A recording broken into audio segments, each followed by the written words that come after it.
नमस्कार, Ashwini Rana, founder voice of banking. शनिवार है, रात के 8 बज चुके हैं और बैंकिंग की बात मेरे साथ का ये 51 एपिसोड है।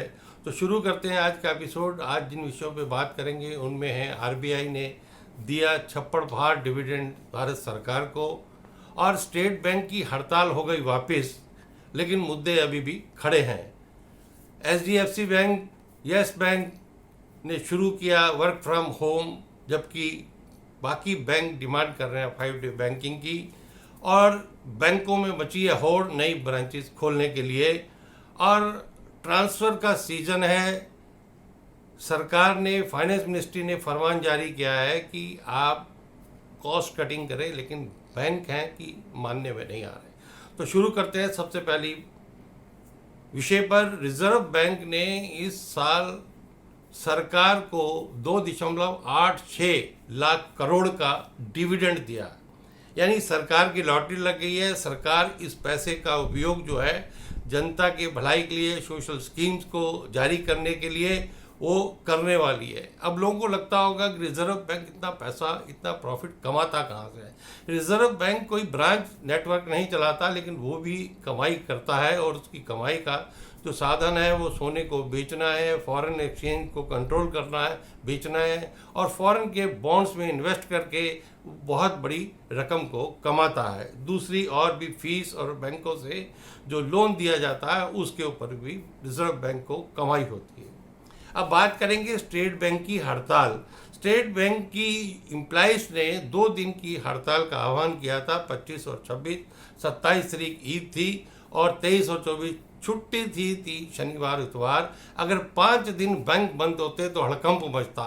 इसलिए स्टेट बैंक की जो यूनियन थी और उसमें, और चीफ लेबर कमिश्नर में, और सर बैंक की मैनेजमेंट में लास्ट मौके तक बातचीत होती रही, और रात की बातचीत के बाद फिलहाल सरकार की बात बन गई है और यूनियन ने हड़ताल वापस ले ली है। लेकिन हड़ताल वापस हुई है, लेकिन कितने मुद्दे थे? 16 मांगे उन्होंने रखी थी। उसमें से ज़्यादातर मांगे जो थी आउटसोर्सिंग को, कि बैंक आउटसोर्स कर रहा है, रिक्रूटमेंट प्रॉपर नहीं होती है, ट्रांसफर्स है, प्रमोशन है, इस तरह की बातों पर वो आगे क्या इम्प्लीमेंटेशन होता है उसके ऊपर देखना पड़ेगा कि स्टेट बैंक की यूनियन क्या सेटिस्फाई होती है या दोबारा हड़ताल पे जाने के लिए सोचती है।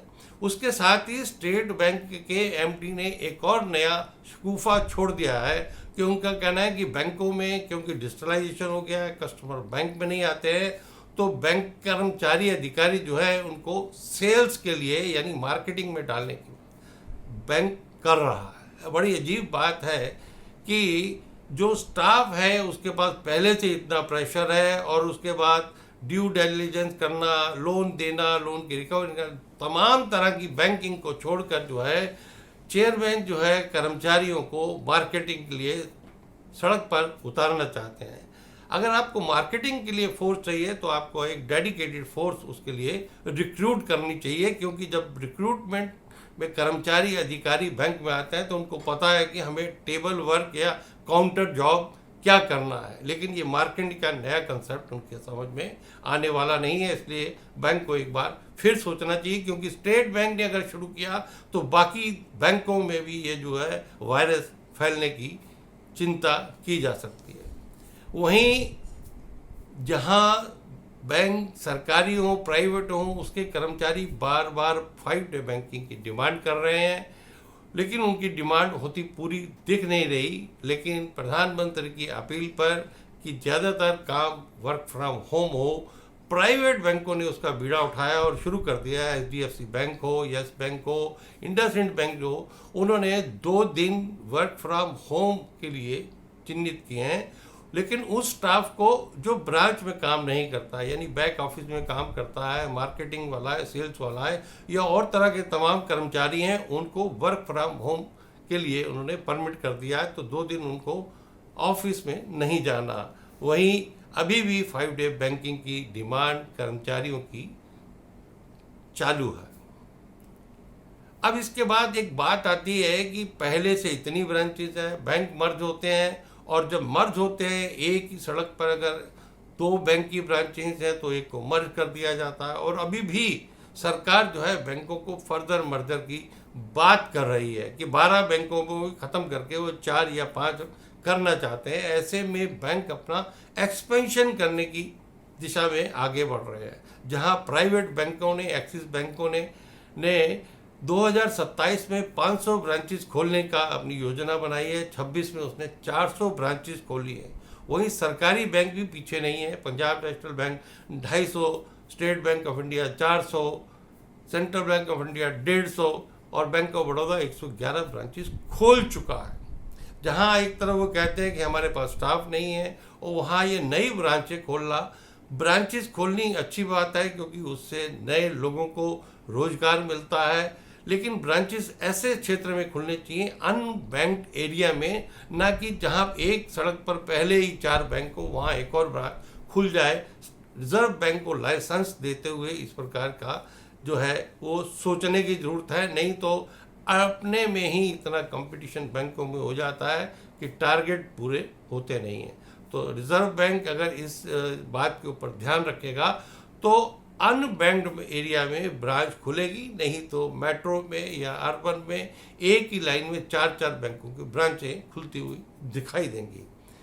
इसके बाद बात करते हैं ट्रांसफ़र सीज़न। बैंकों में प्रमोशन, फिर उसके बाद ट्रांसफ़र, ये एक बहुत बड़ी प्रक्रिया है। 2-3 महीने इसी में लग जाते हैं। पहले प्रमोशन होती है, फिर ट्रांसफ़र होती है, और ट्रांसफ़र भी कोई छोटी मोटी नहीं, दक्षिण से उत्तर, उत्तर से दक्षिण और पूर्व से पश्चिम, पश्चिम से उत्तर, इतनी दूर दूर ट्रांसफ़र बैंक अधिकारियों की, एग्जीक्यूटिव की जाती है। ऐसे में जब प्रधानमंत्री अपील करते हैं कि खर्चा कम करो, फाइनेंस मिनिस्ट्री ने भी बैंकों से कहा है कि आप अपनी कॉस्ट को कम कीजिए।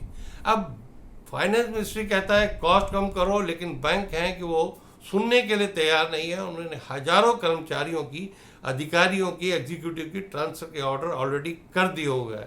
अभी वो वेट कर रहे हैं कि वो ट्रांसफ़र पर जाएं या ना जाएं। एक एक ट्रांसफ़र के ऊपर 3 से 4 लाख रुपया खर्चा बैंक का आता है। सिर्फ बैंक के खर्चे की बात नहीं है, जो कर्मचारी, अधिकारी दूसरी जगह पर जाता है उसका भी साल का 3 लाख रुपए का खर्चा अलग से आता है। नई जगह पर जाकर मकान ढूंढना, उसका एडवांस देना, ब्रोकर को देना, फिर नई जगह पर जाकर बच्चों की दोबारा से एडमिशन कराना, उसकी फ़ीस देना, और साल में अगर वो 2 बार भी अपने वापस होम टाउन में आता है तो वहाँ पर भी उसको एक बहुत बड़ा खर्चा करना पड़ता है। तो ये जो इतनी दूर की ट्रांसफ़र है उसके ऊपर भी सरकार को, फाइनेंस मिनिस्ट्री को, बैंकों को कुछ बताना चाहिए। ट्रांसफ़र ही नहीं, ट्रांसफ़र के कारण उसका परिवार भी जो है परेशान होता है। अगर आपके पास ओल्ड पेरेंट्स हैं तो उनको आप कैसे ले जाएंगे, नहीं ले जाते तो पीछे उनकी देखभाल कौन करेगा। यानी बहुत सारी जो है, फिर लैंग्वेज का प्रॉब्लम। नॉर्थ इंडियन को उठा के जब आप साउथ में डालते हैं तो वहाँ झगड़े शुरू होते हैं कि आप साउथ में बात करिए। तो सिर्फ ट्रांसफ़र ही मुद्दा नहीं है, ट्रांसफ़र के साथ और बहुत सारी जोड़ी बातें हैं। और ऐसे में जब सरकार और फाइनेंस मिनिस्ट्री कह रही है कॉस्ट कटिंग करें, तो बैंकों को भी अपने जो फरमान है इनको वापस लेना चाहिए, ताकि कॉस्ट भी कटिंग हो और लोगों को परेशानी भी कम हो। तो बैंकिंग की बात के आज के इस एपिसोड में इतना ही। मिलते हैं अगले शनिवार। तब तक के लिए नमस्कार। वीडियो अच्छा लगता हो तो कृपया लाइक करें, शेयर करें, चैनल को भी सब्सक्राइब करें। धन्यवाद।